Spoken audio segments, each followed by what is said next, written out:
Immediately when you pick up the camera, it feels different from the Mark III, and that's because they increased the grip on this camera. If you felt the grip on the Mark III was a little too small to grip, the 4 might feel a lot better.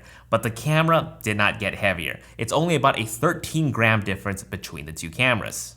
The buttons, they feel squishier, which feels really nice to press on. And you're gonna notice the new double-decker mode dial. Very similar to the ones on the A9 and the A1, but not quite. The bottom wheel here is a switch between the different capture modes, and the top here focuses on the different exposure modes and memory profiles. So they simplify the amount of turns you will need to do now to access certain modes. Like, you don't have to do 3 turns just to get from photo mode to movie mode, which is a huge upgrade in terms of quality of life. And the port doors here are so much better. A huge upgrade from the flimsy dangling ones from the Mark III. We have a mic jack, headphone jack, USB-C, and a USB-A micro.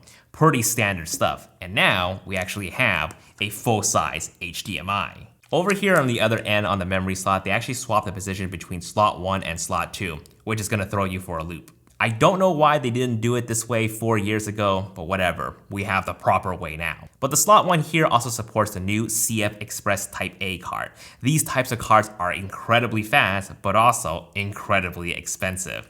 So unless you're shooting really high quality videos or you're really bursting down on that shutter with uncompressed RAW, a fast SD card is good enough. Okay, so flip out screen.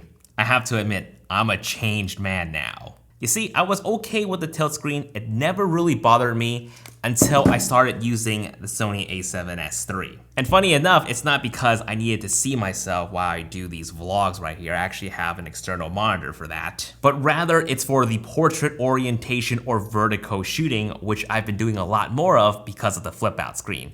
It is incredibly hard to do with a tilt screen. And considering vertical videos have exploded now more than ever, a flip out screen is more than a necessity. This is also now a touch navigated display, so you can go through the menu with your finger, pinch to zoom, you know, typical stuff you can do with a touch display.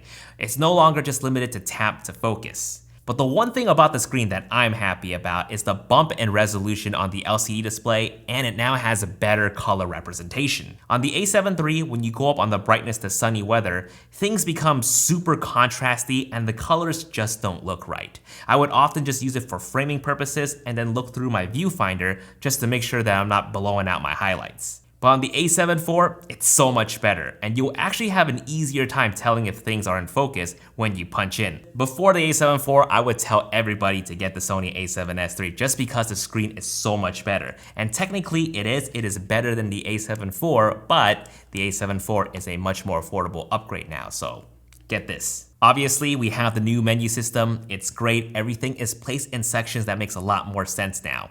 However, I'm not gonna talk too much about it other than it's gonna take you a while to get used to it. But I do, however, wanna talk about how crazy customizable this camera is. For example, you'll notice that there is no number markings on the EB dial, and that's because you can now reprogram it. You can have it change your shutter speed, your aperture value, cycle through your creative looks profile, and change to Kelvin on your white balance. But the stuff that's gonna really excite users the most is that we can actually separate photo settings and video settings. And I'm not talking about the buttons, okay? I'm talking about the quick function menu items and when you literally just turn the dial. Like, I could be shooting a video with S-Log3 ISO 800 in crop mode, but then switch to photo mode and have a completely different setting.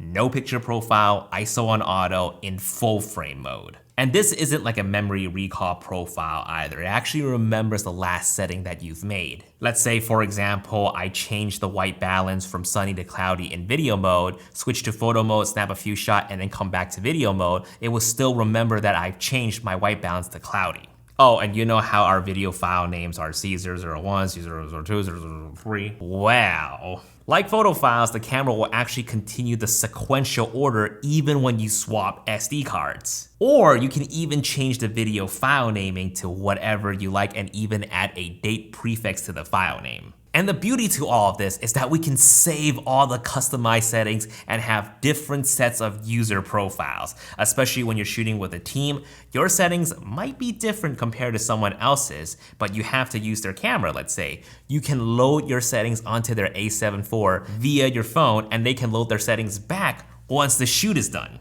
I can't tell you how many times that I have to use my friend's camera at a wedding and I'm just like, bro, I don't know how to change any of your settings. Transferring photos and videos to your phone just got a lot better as well. You can now choose to send all your photos or all your videos, though I don't know why you would do that. But what I personally love is being able to transfer all my rated photos. You see, on the a7 III, I would mark all my photos with a 1-star first, and then when I want to transfer those photos to my phone, I would have to go find those 1-star photos again and select them one by one. And God forbid, if I accidentally cancel out of it, I would have to start over again. With the a7 IV, you can actually target all your star rated photos and transfer them to your phone. Easy peasy.